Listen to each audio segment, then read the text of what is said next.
Et si imposer les grandes fortunes était la solution?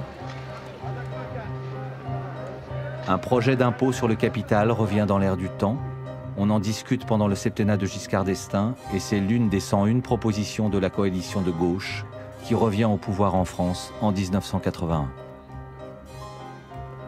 Nous savons bien que l'impôt sur les grandes fortunes ne sera jamais plébiscité par les détenteurs des grandes fortunes.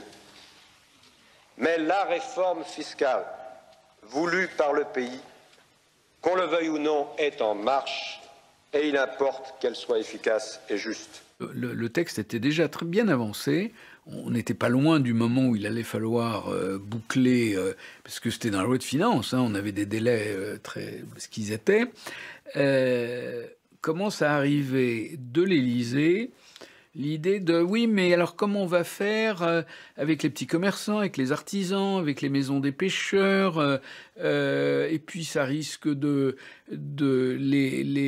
propriétaires des grandes entreprises familiales vont être obligés d'aller à l'étranger. Donc commence à arriver et ça se prend la forme de l'outil de travail. Alors je dois dire que pendant un mois, j'ai fait note sur note qui était envoyé par Laurent Fabius à l'Élysée, pour expliquer que si on faisait ça, ça voulait dire que les seuls qui ne paieraient pas d'impôt sur la fortune en France seraient les gens qui étaient très riches.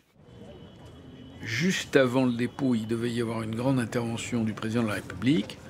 On ouvre la télé et il dit « J'ai décidé d'exonérer l'outil de travail ». Ce que je cherche aujourd'hui, ayant fait accepter le principe de l'impôt sur la fortune, ayant exempté l'outil de travail, ce que je cherche, ou ce que j'ai cherché, c'est de faire entrer dans notre législation cet impôt nécessaire.